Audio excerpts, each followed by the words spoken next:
Hope everybody's having a great Friday. Welcome in. Ready to talk some Michigan football. Good to have a former Michigan football player on with us, and that's Jerry Diorio, who joins us on this Friday. Jerry, Jim Harbaugh 2 days ago, he made it official. He's going to the LA Chargers, and so now Michigan will have a new football coach. How you doing? I'm doing well, Denny. How are you? I'm not doing bad. We'll certainly talk about all the who's stays, who goes, Jim Harbaugh's departure.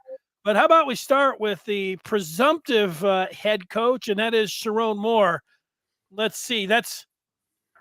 I'm 100% sure that it's going to be Sherrone Moore, but I guess we have to just wait till it is announced. What about you? How do you feel about Sherrone Moore if he's the next Michigan football coach? Well, I think, like I said before, I think he's proven a lot. He went through 3 of the gauntlet games, and at any time he could have made a mistake, and those games could have turned on a play or two. So, obviously in game time situations and big games, he's got some proof behind him. The other big thing I think Sherrone Moore brings to the table is possibly the ability to keep everybody in place where they're at now. I just think these next 30 days in this transfer portal, let's hope it's not crazy. I hope it's not chaotic for us. Let's hope we don't have any more bleeding or any more losing of any players. But obviously there's going to be some money thrown around, and there might be some big name players that are going to be attractive to some of these other schools. So let's just hope that Sherrone Moore is the kind of guy that's going to be able to corral this team and keep it at home and kind of weather this storm. Yeah, I don't know. There's a guess, but it would seem like a sure thing that at least a player or two, even with Sherrone Moore, whether it's the one of the recruits or the incoming class or somebody on the team, that somebody would, take the money. I don't know and go, but that's just a guess. But if you went to another coach and had a, national search or something, I would predict that there would be, a ton of players there. So if that's something, if you're a Michigan fan and you're looking, because, you look over on the defense, there's a really good defense over there. If Michigan's able to keep all of those players, but you lose 4 or 5 of them, then all of a sudden you're thinking, wow. I thought about Sherrone Moore even 2 years ago before Harbaugh it seemed like he was that close to taking the Vikings job. For about 12 hours, it seemed like he was going to take that job. Sherrone Moore was going to be the next head coach 2 years ago. Even before that, I thought that Sherrone Moore would have been the logical choice to be the next coach at Michigan. He seemed like he checked all the boxes. He had it. And then, 2 years ago, he was going to be the guy. And then, this year, Harbaugh, he showed his cards a little bit in those first 3 games. He was letting this guy coach and that guy coach. Moore got one of the games, I think the BG game. But in those last 3 games, if Jesse Minter would have been the head coach for those last 3 games, maybe we'd be sitting around talking about something different. Like, hey, maybe it should be Jesse Minter. But it wasn't. It was Sherrone Moore. So I think everything, points to Sherrone Moore, and he's been taking steps up all along. He was going to go coach somewhere if it wasn't going to be at Michigan as a head coach. He's a personable guy. He's a great recruiter. And, I don't know if some people are saying he doesn't have the gravitas, it's going to be hard. It's hard following a legend, Jerry. They always say that. It's true. And Jim Harbaugh is a legend. So anybody that's coming in there was going to have that situation where, it's not Harbaugh. And, they just won the championship. So almost anything that goes on, it's going to be tough following Jim Harbaugh.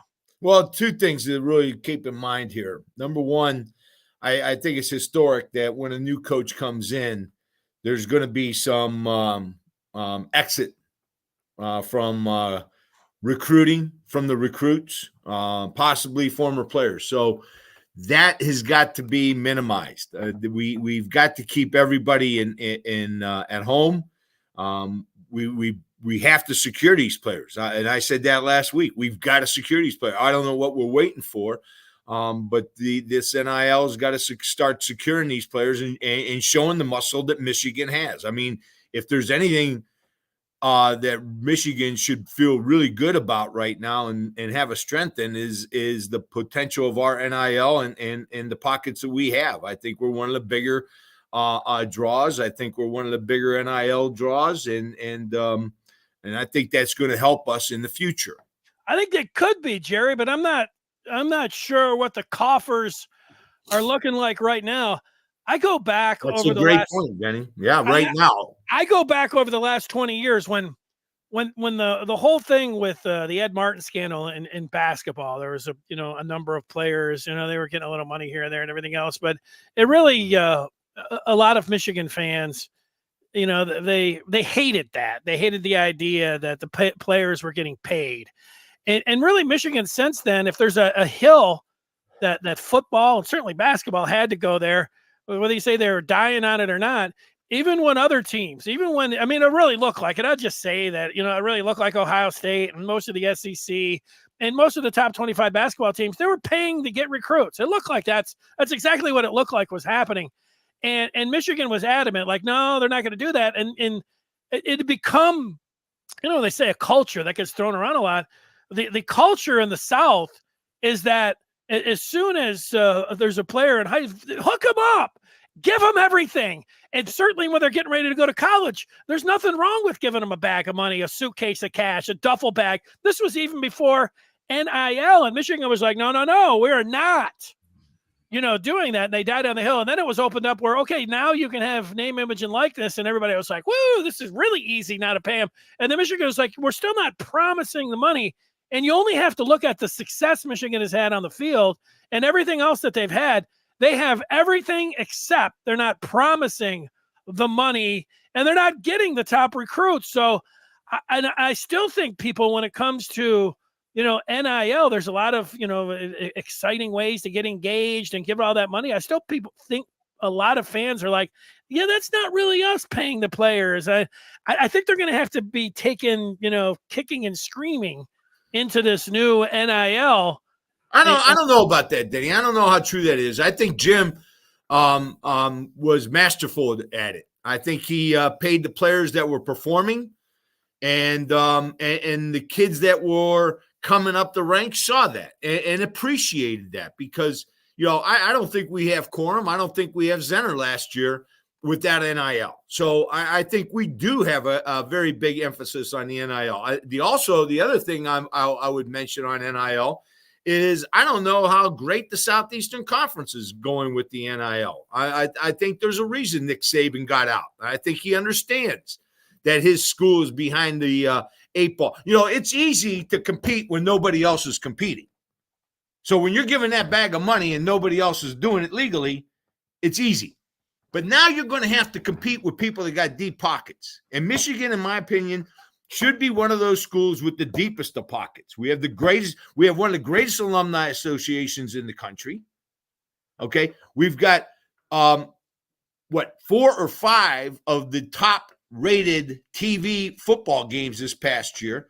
Not that matters in the DIL or NIL or anything like that. I'm just saying the potential of Michigan and what Michigan brings. The alumni that Michigan brings, the fan base that Michigan brings. I was at the national championship game. I got to tell you, it was either 65 or 70% to 30% Washington. Okay, so with all that said, I think Michigan wants to be in this arena. Logically, if we're thinking logically, I think we want to be in this arena. I don't think there's a lot of schools that have been competing before in this arena. I don't think they can compete with us. So we have to start taking advantage of NIL. I liked what Jim Harbaugh did with NIL in the past. He paid players that were borderline professional. He paid them because they produced. And that was, in my opinion, that was his philosophy. We're going to pay the kids that produce. Look at Ohio State. They pay Ewers, what's his name? Ewers, $1 million, and he goes to Texas. I mean, not only is that bad on the face of it for Ohio State, but it's also bad for those kids in the locker room that saw that. Okay, so in my opinion, we want to be in this NIL war. We just have to be logical about it and continue to look at what was successful for Michigan in the past with this NIL. And I think it was paying those guys. We've got to solidify Edwards. We've got to solidify Johnson. We've got to solidify Graham. Stewart, I understand, is solidified. But we've got a lot of holes that we've got to solidify. If this thing gets chaotic, it could be a real problem for 24 season, a real embarrassing problem. So those things have got to be addressed, and they've got to be addressed now. Yeah, you're making a lot of good points. The two main ones there that, and you're right. The way that Harbaugh had it with NIL, you're right. It was a masterstroke. Michigan doesn't win the national championship without bringing all those guys back like he did and rewarding them. Those who stay will be compensated. That was great. There was always going to be this year. Now, I think the national championship, like, I don't want to say it would put a monkey wrench into that plan, but like would have Braden McGregor, Jalen Harrow, Junior Colson, was there a price for those guys keeping them? I know you're talking about the guys that are here now that other teams are going to tamper with now that there's a 30-day window. That's a separate argument. You're right. They've got to come up with a way, to make sure that those guys aren't going to leave. And that is going to take money, and that is NIL. Even though you're not allowed to do that technically, teams are going to tamper. So, I mean, it's a very good point about that. The other good point is that if there was a situation like whether it was the alumni or whether it was Michigan fans, and, I've seen the numbers run where, if just the Michigan alumni or just the Michigan fan base gave $10, Michigan would be lapping everybody out there when it came to NIL. Now, so they got to figure that out. I don't know, Jerry, if Michigan had $100 million right now in NIL, I get that they'd have to take care of the players that people are coming after, but what would that mean for recruiting or for the transfer portal? Would they just say, hey, look, we've got this gigantic NIL package, but we can't promise that we're going to give it to you, either if you're a recruit or if you're in the transfer portal, but you can have it. I mean, I don't know how they get to it. Seems like it's a big thing, but it doesn't seem like actually it's a big thing, but it's everybody's doing it, so how do they get around without promising that they're going to give people money, even if they've got $500 million in some NIL thing? Again, I go back to what I said last week and the week before, as far as who we are recruiting. Just because we're not getting the 5-star recruits doesn't mean we're not getting the guys that we want. And when you look at Michigan's philosophy and how we play football and how we hold ourselves, it's a different player than Ohio State and what they're going after, or an Oregon and what they're going after, or a USC and what they're going after. You look at our roster and you're looking at big, strong, athletic offensive linemen. I want to make that point because it's hard to be a big offensive lineman and be athletic at the same time. That's very difficult to be. What we have seen in our past is very strong, athletic offensive linemen. It's another great point, Jerry. And, Michigan got this going 3 years ago. They didn't have J.J. McCarthy. They won the Big Ten. They made it to the college football playoff with Cade McNamara as their quarterback. Are they going to be able to – is that the route they're going to go? Are they going to be able to get the next Donovan Edwards and J.J. McCarthy with the approach that you're talking about? I think they're going to get them if we continue to win. And they see that the payday down the road is substantial. That's the way I feel. We're going to lose some recruits because we're not going to pay them up front. That doesn't mean that they're going to stay with the school that they're at when they did get paid up front. Okay. So again, I'm going back to the same thing. We did it the right way. We paid late and we got rewarded for it.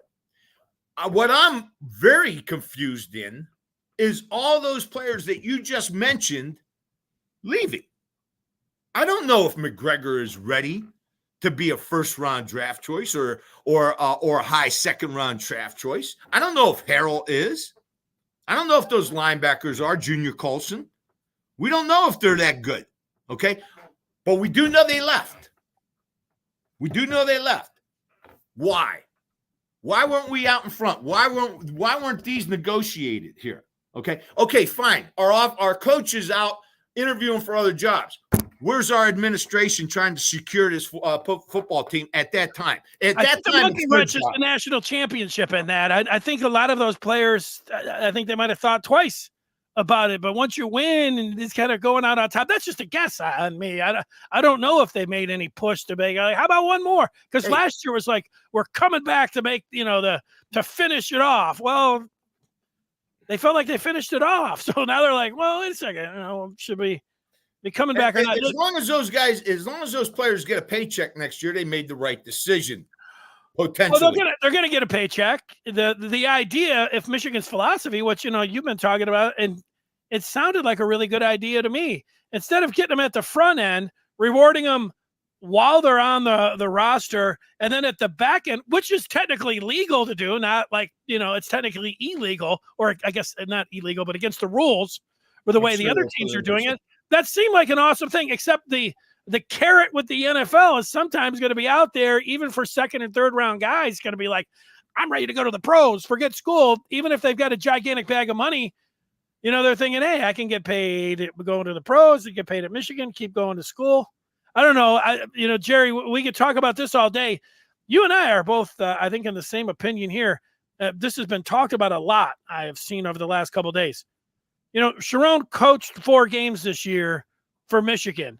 And, you take the BG game, I'll put it over there. But what he had to go through with the Penn State game, the calls he had to make against Maryland and Ohio State, those are his real pressure cookers. Now, I'm not saying that all week long he was the man, everything else, he did it all. It was 100% sure.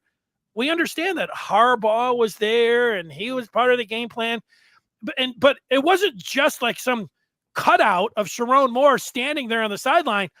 Like, that still took a lot to make those calls. Jim Harbaugh wasn't saying, go for it on 4th and 8. That was Sherrone Moore. He did it. So he should get, like, you don't have to make it like he's the, it was all him. But let's not go to the other side either. Like, I don't know if Michael's absolutely doing that, but he's saying let's not fool ourselves. But I think a lot of other people are. Give that, I'm going to ask you, Jerry, give that its proper due with Sherrone Moore on the sideline. What was it worth? Don't go overboard. Don't undersell it. How do you look at it? Was Sherrone Moore being the next head coach? Well, no, it was Sherrone Moore. like I pointed out, and you pointed out, like, that was with him on the field with those 3 games? Again. Yeah, him. What was it, a big deal? No big deal. Absolutely shouldn't even be mentioned. Let's say Michael's saying, don't fool ourselves. Well, Harbaugh was still all over these games. I understand that, Michael. I understand that. But when you look at the results, when you look what transpired, he didn't make the mistake that could have cost us the game. Any one of those 3 games hinged on a play or two. Any one of them hinged on a play or two. Am I saying that Sherrone Moore is our go-to guy and he's going to be here for a long, long time? I don't know that. And I'll tell you, that was my other point I was going to make, Denny. There's an old saying. You don't want to follow the legend. You want to follow the guy who followed the legend. Okay? So this is no small feat that Sherrone Moore is coming up with. Okay? Again, he's going to be the coach at the University of Michigan. One of the top 5 jobs in college football, in my opinion. Okay? He's got all that ammunition to come with him. So really it is on Sherrone Moore and what he can do in these next couple months, in these next few years moving forward. It's on him now. This is his team. I'm going to support him in every which way because I like Sherrone Moore. I like offensive line coaches as head coaches. I like offensive line coaches that have worked with quarterback coaches in the past to develop his offense. I like the fact that he didn't make the mistake that could have cost us the national championship. With all that said, I think he's proven himself. Now, after that, now he's on the clock, and he's got to continue to prove himself time and time and time again. We've got to secure this team ASAP. We can't afford any more hemorrhaging. We can't afford any more losses. When you look at our defensive staff, I love Clinksdale. He's a Youngstown guy. I mentioned his Palms coverage several times this year over film study. Okay. The guy is a great defensive coach. Is he a Minter type defensive coach? Well, time will tell. We'll never know until we see at the end. Obviously, he worked well with Minter, and so I'm expecting a lot of that familiarity to continue on the Michigan defensive side. However, with that said, we lost 2 linebacker coaches. If Minter does leave, we lost Partridge, and then we lost Minter's dad. Linebacker coaches, those are huge. Those are huge positions that we have to fill. Defensive coordinator, we have to fill there. So, I like Clinksdale. I think he's got a huge future in college football. Huge future. But he's got some real holes to fill up immediately.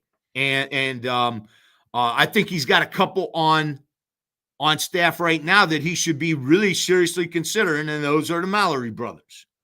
Mike and Doug. Mike is a professional coach, and I think that's really what Clinksdale's going to need more than anything. He's going to need a very good number 2 guy, somebody who has that pro experience that can relate to what we've been doing for the last 3 years. So I think that's a huge part of what Clinksdale's got to do. He's got to secure a really good number 2 guy with him. Great points. Antoine's going to the other side of the ball, saying he believes Kirk Campbell will be the offensive coordinator. Of course, Sherrone Moore, the OC, now he's going to be the head coach. He said when he had a chance to call the game early in part of the season, he loved the way that the offensive players were used. There's a part about this where, the staying in-house and what they have going here and rewarding the coaches. Hey, Sherrone Moore, he's going to head coach. I like that. Klink, I think he should be the defensive coordinator. You would say, well, he's not he didn't go to Baltimore. You got any more of those Baltimore Ravens coaches? That'd be nice. Maybe, but he was co-defensive coordinator last year or the last 2 years with Minter. And, he was there on the staff with McDonald. So he saw how these guys are running things. I mean, he had right in there. But here's the question for you, Jerry, and because I like the idea of promoting these guys, but I feel like one of the top 3 guys, when you say head coach, offensive coordinator, defensive coordinator, one of those guys has to have some experience, because can you have a first-time head coach with a first-time offensive coordinator and a first-time defensive coordinator, unless you want to say, hey, co-defense? No, he'll be a first-timer, and you're going to have a first-time quarterback. That's a lot of first-timers. You're talking about the guys behind them having some veterans. That's a good idea, but do you think you can go in with I'll just say it again, first-time head coach, first-time offensive and defensive coordinators, and a first-time quarterback, first-year quarterback? Not going on the record yet, Denny. I got to see a lot more to say yes or no. Okay. That's a lot of firsts there for a major lot of firsts. I know. program. I know, and so I would say if I was gonna guess, Jerry, I would say, and I know Antoine just talked about Kirk Campbell, and I know Mike Hart is on the staff waiting for his. He has never been an offense coordinator. I could see going outside the program and bringing in an offensive coordinator more than I could see going out and bringing a defensive coordinator, unless you wanted to say you had a defensive coordinator that knew that Ravens system, but you might be pushing Klink out if you're doing that. So I'm more inclined. I think either side you go to that, you're going to kind of be pushing somebody out.Maybe Mike Hart, in my opinion, right now, I think the defensive side of the ball has a lot better options right now than the other side of the ball. I just mentioned 2 Michigan greats that have pro football coaching experience at the highest level, Super Bowl champion with Mike Mallory. And I think you've got one heck of a former co-defensive coordinator that could be coming in as a defensive coordinator with Clinksdale. And so between the Mallory brothers, Clinksdale, the defensive line coach, I think Michigan could set up very, very well on the defensive side as far as coaching and personnel. I think but we got to lock them down. Offensively, we have an offensive coach at the helm, if everything goes the way we're saying. After that, I'm not sure who our best offensive mind is. And I think there needs to be a little bit of a conversation to see what's best for Michigan at this point in time. And that has to be the answer. What's best for Michigan? Account 22 is putting out numbers for Sherrone, and he's putting out numbers for Minter and saying it's simple, but then says he's taking a shot at Ward Manuel, saying that he's incompetent. Well, account 22, I don't know if it's a foregone conclusion that Jesse Minter is going with Jim Harbaugh, but that's what everybody's saying. He came from the NFL. It's a complete long shot. Now, should Michigan offer of Jesse Minter?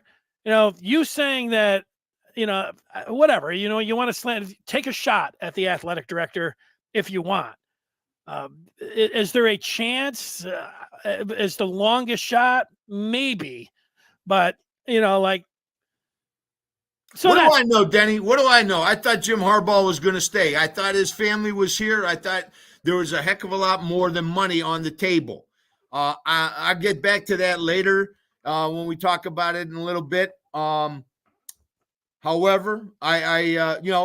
if there's a case to be made, I think Minter should be secured as soon as possible. I just don't think he wants to stay here.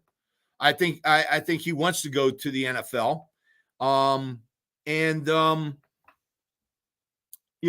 would do everything in my power to try to get him, but at the end of the day, I think he wants to go into the NFL. I'm not particularly sure that how much he loves recruiting and all the other stuff. I mean, he's an X and O guy. He's a system, a scheme guy, and he's one of the best. And I think that is more in line with the NFL than it is with college football. So I would love to make a huge play with Jesse Minter and surprise the world, shock the world that we kept him. I don't know if it's going to be possible, though. Yeah, I would like to keep Jesse Minter, and I would like to keep Ben Herbert. I would like to keep all of the stars on the defense. I mean, it gets a little confusing because the quarterback for the Chargers is Justin Herbert, and the strength and conditioning coach for Michigan is Ben Herbert. And people keep throwing around Herbert a lot to the Chargers, and then sometimes I get confused. They're like, "Oh, well, this is what Harbaugh will do." Yeah, so sometimes I'm not saying that actually this person is putting Ben Herbert's names down. Sure. I think Scar mentioned this the other day about Herbert and the fact that the NFL, the strength and conditioning coach does not have the influence in the NFL as he does in college football. And I think that's appealing to the strength and conditioning coaches in the NCAA. Herbert is probably one of the most unsung heroes of the last 3 years. When you're talking about developing 3 and 4 stars versus 5 stars, you've got to go in the weight room and see what we're doing. And I think Herbert is very underrated, and he needs to be secure. And so I like Herbert. Minter, I think it's a long shot, but go for it. Give him anything. Give him what he wants. I'm not sure if our administration is willing to do that right now. But those are some of the key personnel we have to secure on the coaching staff. Offensively, it's going to be a real difficult thing to find somebody who had the same kind of philosophy and thought process that we just went through for the last 3 years. Look at our offense you say what you want. There were times where I thought we did some really stupid things where we could have blown out games. But at the end of the day, our offense was as hard to defend as anybody offense in the country because which game are you talking about? Like, well, I'll tell you right now. It has to be one of the last three. Yeah, well, the last five. I thought we could have stepped on Washington's throat on that 3rd and 4 when we went for it on 4th and 4. I thought we should have run the ball on 3rd down and given ourselves a pass run option on 4th down. I think that was huge, and I think we did that several times this year. I think we did it a couple times against Penn State, and it's nothing against Sherrone Moore. We all, that perfect game hasn't been played. Perfect game hasn't been called. That's just me being a Monday morning quarterback. What do I know? Okay. But I'm just saying that our offense was as diverse and as strong as anybody's offense in the country, especially to defend against it. Our offense was unique in the sense that you actually had to change personnel to try to stop it. And that's different. And that's what I'm talking about when you're talking about recruiting. You're recruiting playing 7-on-7. Well, Michigan wasn't playing 7-on-7. Michigan was playing 11-on-11, running the ball down people's throat. That's a different personnel that you have to have on the defensive side to stop that. And most people aren't going that route. Most people are going after the 4 receivers, the wide open offenses. Michigan had a uniqueness to it that actually dictated you need to put different personnel on the field. Don't care who your best players are. You need different personnel to stop it. And nobody really did.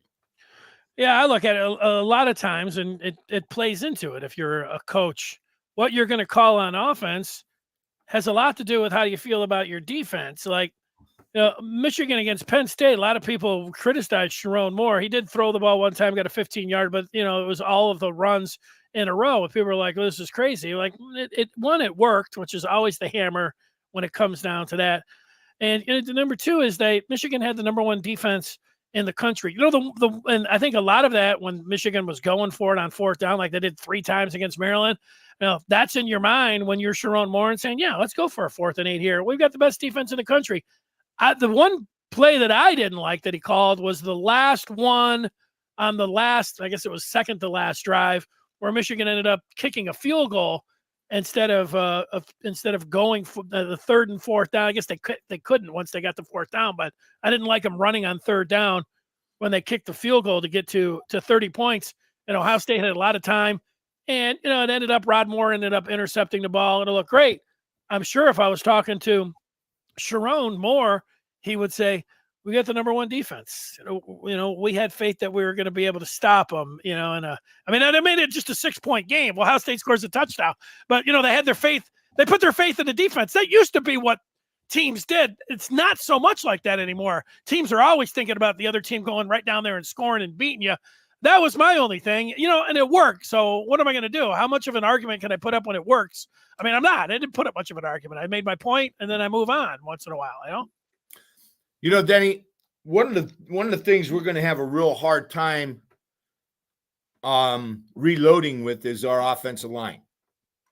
But the best thing our offensive line is going to see this year, if we continue to keep our defense intact, the best thing for our offensive line is spring ball going against possibly the best defense and that best defensive front 7 in the country going into next year. And I think that, and I think I'm going right back to your point, Denny, is that yes, our defense has been so dominant that we could make some mistakes and hand it over to the defense. And like I said, I'm going to keep harping on it. We got to secure our defense all the way, A to Z, coaches, players, everything, because it's going to make us much better in 24. I think there's a lot of holes that we have to fill right now for 24. But if the defense can get solidified quickly, which I think it can, if the defense can get solidified quickly, I think we got another shot at repeating for the conference championship.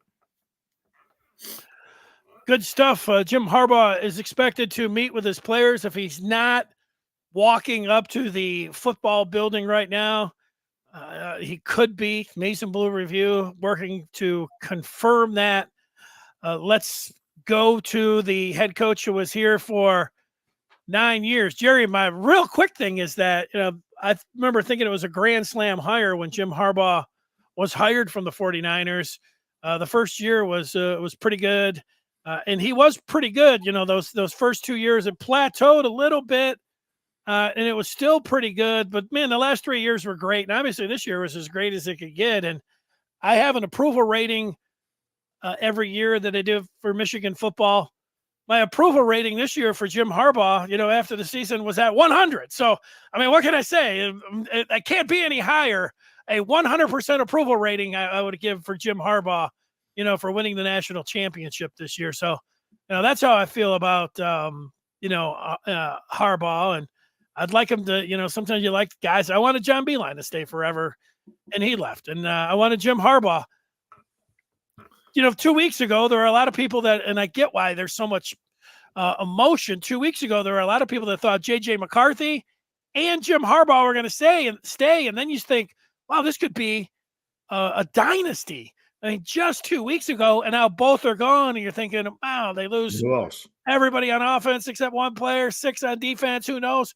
And so now, wow, what a drastic change. So I get where people are at with that. But what about Jim Harbaugh and him leaving to go to the Chargers on Wednesday, finally?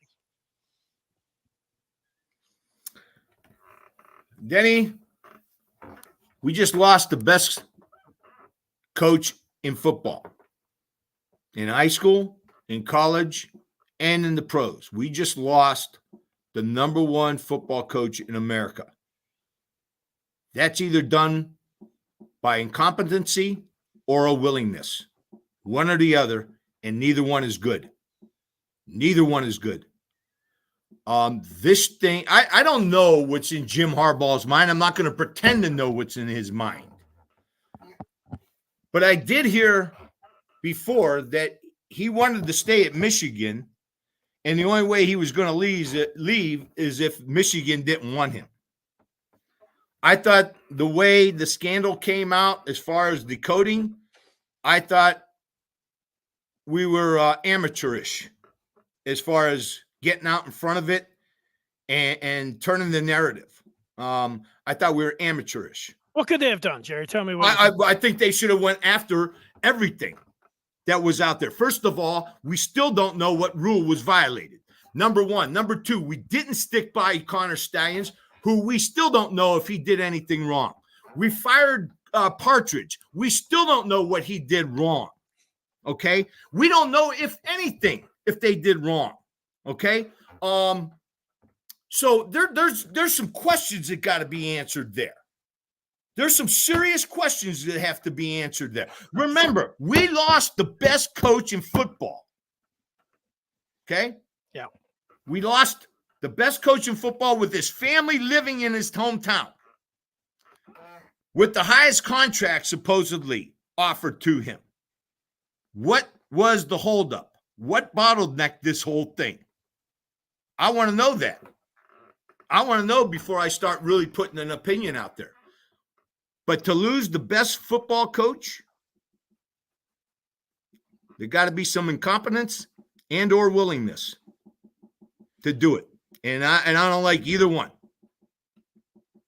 I feel like that. I forget who the singer is. He said he should have bought her flowers and took her dancing, because now, he's left with nothing. I feel like, I'm not saying the administration, but man, these guys, they had things lined up. Boy, everybody was on the same page and rolling in the right direction, because I don't really feel like that. But I think Jim Harbaugh wanted to leave 4 years ago after the pandemic, but nobody would give him the time of day. And if the Bears wouldn't have made the playoffs, I think he would have gone to coach Chicago 4 years ago. But nobody would hire him coming off just a 2-win season, even if it was an asterisk with the pandemic. Obviously, he flew out to Minnesota. Whatever happened there, he was damn close to taking the Vikings job. Afterwards, he told everybody that he was done, that there wasn't going to be any more overtures with the NFL. Then in the very next year, he talked to the Panthers and he talked to the Broncos. You knew some, oh, he was just doing that to line up some things for his assistant. There's always a, well, he was just doing something. And then this year, there was always a little something in that contract. He wanted to go to the NFL. That's the one thing that Michigan had that they couldn't give him. And, it's never perfect. It's hard to leave without, stepping on some toes, and everybody, it would be nice. Everybody all got along and everything is great. I think we'll look back and, Jim Harbaugh wanted to coach the pros. He got it done here. I don't think we need to go back and, blast the athletic director or say that it was because they're incompetence. I'm not sure of that. What I am pretty sure of out of all of it is that Jim Harbaugh wanted to coach in the pros, and that's where he's at. That's what I'm mostly sure of.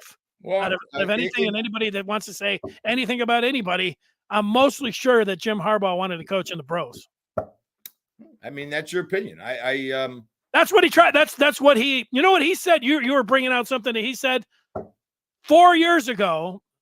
I was at one of those press conferences, and he blasted back at a reporter that was asking about, well, what about the NFL? And he said, judge me by my actions. That's what he said. He didn't yell that loud like I'm yelling. That's what I've been doing. I have judged him not by some end around he was trying to run to get his, after he said he wasn't going to talk anymore, or whatever either side said, or why it broke down with the Vikings, or that he wanted some, immunity and sweeteners, but then he always wanted a little something else. But it sure looked like he was trying to hold everybody off and wasn't signing a contract because he didn't want a big buyout. That's what it looked like all along. I mean, and his legend was secure here. Denny, if that's all true, let's say you're true. Let's say you're right. You're absolutely right. He wanted to go to the NFL. Okay. Then why aren't him, Ono, and Ward Manuel standing shoulder to shoulder and saying, thank you very much, have a great life, enjoy yourself in the NFL, everything is cool? No, that's not what happened.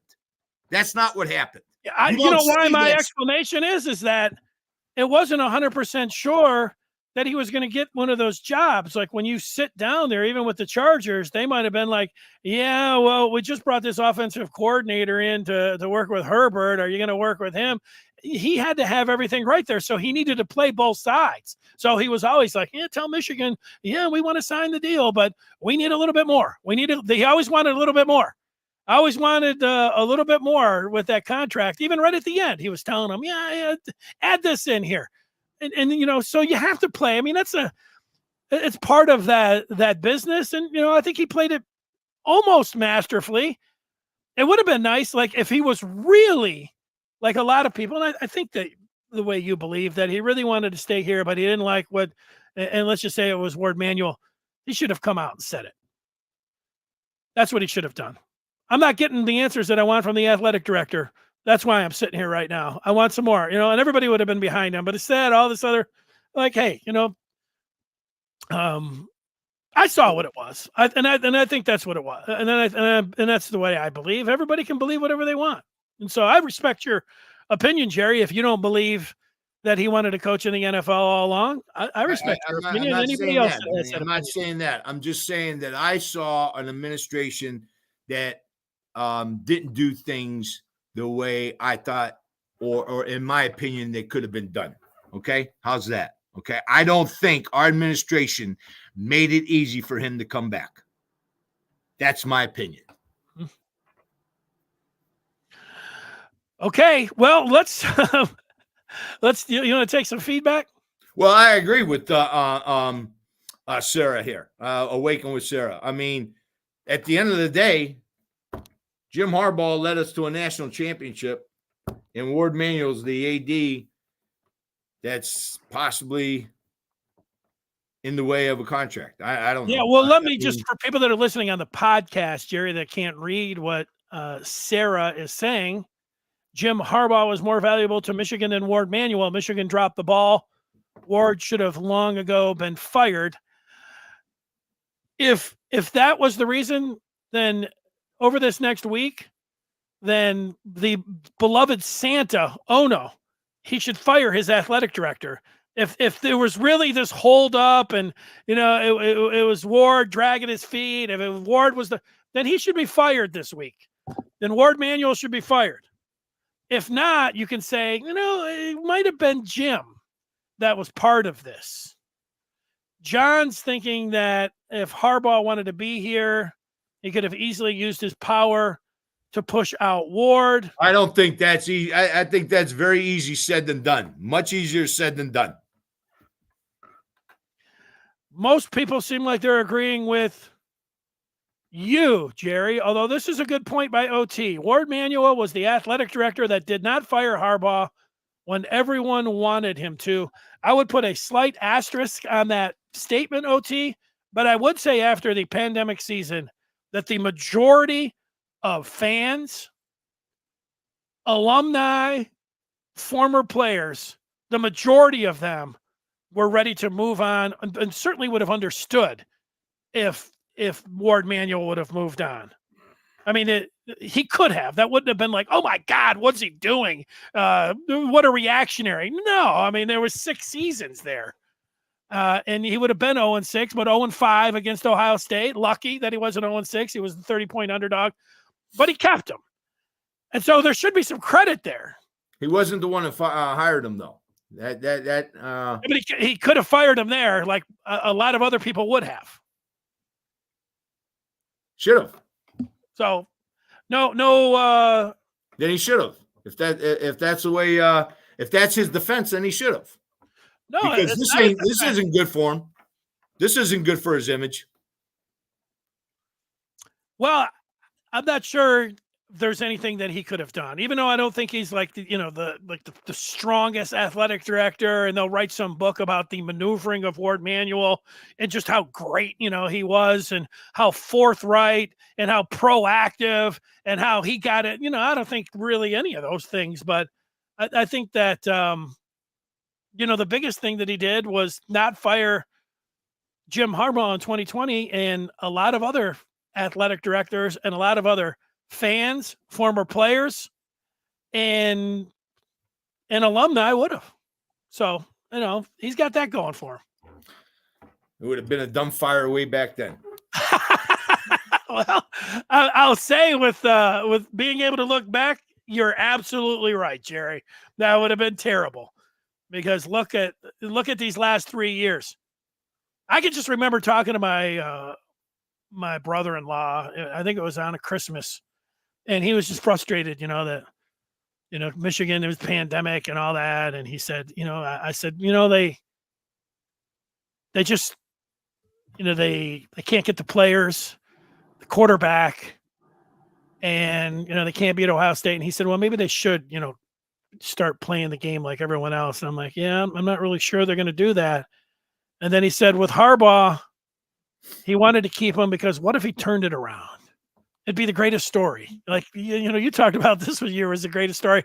If he ended up turning it around, it was, during the pandemic, people were, pretty emotional like they are right now in the pandemic.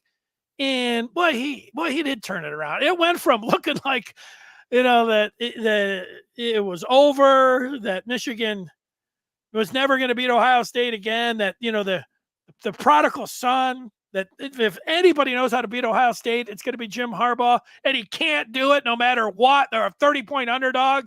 It was probably a good thing that they ended up not playing him, and then he turned it all around, culminated it with a national championship this year. What a story! With a cut contract, Denny. Hey, listen. Again, I don't know anything. Okay, I don't know what happened behind the scenes. I don't know anything about it. You might be right. Jim wanted to go to the NFL. Done deal. Okay, that's it.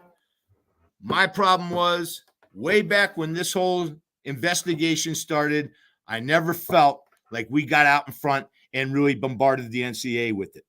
Okay, I don't think we did. In my opinion, I don't think we did ourselves any favors in that whole situation. And that's where I'm at. Okay. I don't know. You're probably all right. Jimmy wanted to go to the NFL, and that's that. Okay. All right, at the end of the day, I don't think we made it any easier for him. I've got 4 quick things. My heated cup with this tea. That's one with I don't even know what flavor it is, but Maybe some licorice in there. I also have to pat myself on the back. My wife saw a chipmunk in the house last night, and my daughter saw it. It was going to be a chaotic day here. I went down and Go to a motel. I caught the chipmunk myself. I'm calling animal whatever. Well, I thought we were going to have to go get a live. Motel. I was off. I was going to have to go get a live trap, but he cornered him. I sent him into the laundry room, and I caught him, and then released him. So everybody was happy about that. That's two things. The third thing here, Jerry, is that it is a great time to join the Maize and Blue Review. You want to know about meetings that are going on today. You want to know about who's the next head coach. You want to know about the staff. You want to know about recruiting. You want to know about name, image, and likeness. You want to know about the transfer portal. Whew, that's what's going on over at the Maize and Blue Review right now. Go to michigan.rivals.com and join up. And my final thing is, Jerry, I want you to have the last word on everything. You got Jim Harbaugh 2 days ago. People were holding their breath, hoping that he was coming back. Man, on Tuesday, it looked like he was gone. But, man, there was a couple minutes on Wednesday that looked like he was flying back to Ann Arbor and that maybe things had not gone well with the Chargers. And look at how quickly all the jobs filled up. I don't know if there was a chance that he was coming back or not. But, he is gone. But so we know that there'll be a new head coach at Michigan. But go ahead, put a big bow on it, Jerry. Wrap it up. Well, I think he's going to have some challenges in the NFL with the Chargers. I mean, he's got some things in California he's going to have to deal with. Defensively, I think they've got some personnel issues. They've got some serious injury issues with their wide receivers. They got a quarterback that wants a particular head coach. So, I don't know, Denny. You could tell me right now. Did they end up signing that offensive coordinator that Jim didn't want, or what? The Cowboys? I don't know if he's staying around. I don't know if that's 100% sure or not. The quarterback that played at Boise State and was with the Cowboys and was this year, the left-hander. I'm not sure. So okay, the grass always looks greener on the other side. We'll see. I mean, he's got his own issues over there in sunny Southern California. Kellen Moore. I'm sorry about that. That's who the offensive coordinator is. Yep. Yeah, I don't know. I wouldn't think, Scar was like, he's not going to acquiesce and have an offensive coordinator. But I don't know. Like the other argument to that side is that I'm sure the Chargers gave it to Harbaugh. It's like, look, how many times we're going to change? We're going to change another system. We're going to have another coordinator, with Justin Herbert. And well, this system they're running out in San Diego doesn't resemble Jim Harbaugh's system at all. Good point. No. Okay. So I mean, Harbaugh doesn't throw the ball as much as Kellen Moore. And I think when you look at some of Jim's unfortunate days at Michigan, he tried to do a little bit more wide open stuff. What happened with Jim Harbaugh was he came back to his roots, put tight ends and fullbacks in the game, and the rest is history. Vic Fangio has gone to the Philadelphia Eagles, so I know people throwing his name out there, but no, that's it. Yeah, well, hey Jerry, it gives us more to talk about. We're not just hitting pause and saying, hey, we'll talk with you for the spring game. We got a lot of things going on still, Yep. Like I said, we've got. Let's secure what we have. Let's keep that's the administration's part right now. They put this on themselves, so it's their part. They've got to secure these guys. Whether you're going to sign more now or not, you better make a decision so these guys can get signed up. Tell me this, and this is something that I don't know the answer to. Michigan has an NIL. They have a few different collectives, right? Nope. If I give them $100, if somebody's saying, here's $10 for myself, to run this thing. So then I've got 90. Are they given, hey, here's 50 I'm going to throw out to the rowing team. So I don't know. Is there 40 left and then it goes to the football?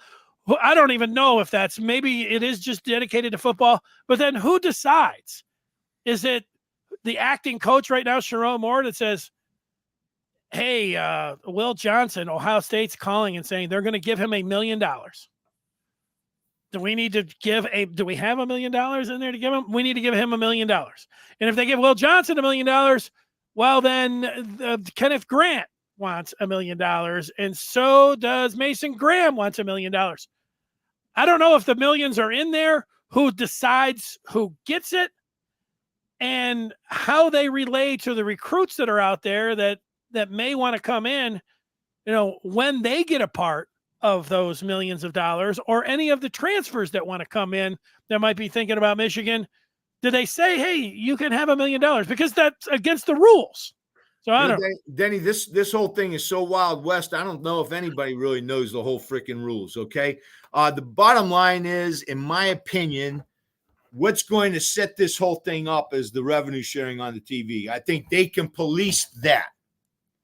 I think they're going to have NIL is name, image, and likeness. That means you're going out, and I shouldn't say this means because I'm wondering if it means. My thought process is name, image, and likeness. You're getting this from another private company, a commercial company, i.e. Caleb Williams with Dr. Pepper. Now, is Dr. Pepper giving Caleb Williams a portion and then giving USC their athletic department a portion? I don't know how that works. The way I'm understanding name, image, and likeness is it's coming from outside. It's coming from advertisements. You're getting your name, your image, your likeness. You're getting your money for that. I'm hoping they come up with the idea, and it's been out there, that the school pays directly to the name, image, and likeness, because then they decide. It's not a cap, but I don't know. Michigan made $215 million as a university. I'm not, throwing how much ever money is dedicated to football. Then they can say, hey, we're going to give 10% to the quarterback room. And then recruits can say, hey, then they will know. So I think that gets around with the promising of money, and it puts it now. Title IX gets involved in that, and then you may have to make the players employees. But I think that's the next step. So I don't know.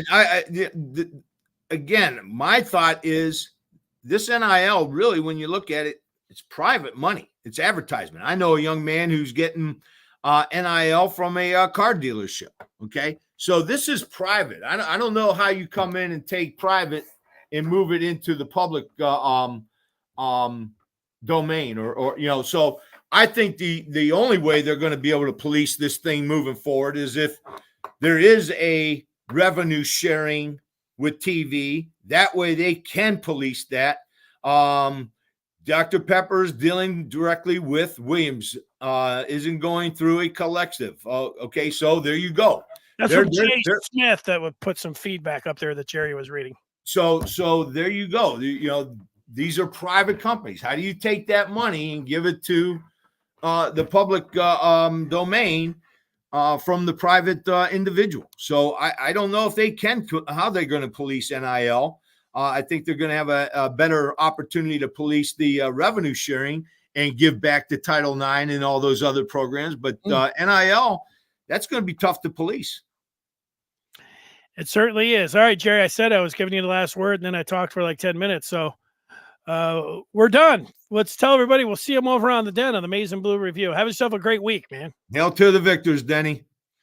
There he is, Jerry Diorio, joining us here on a Friday. Everybody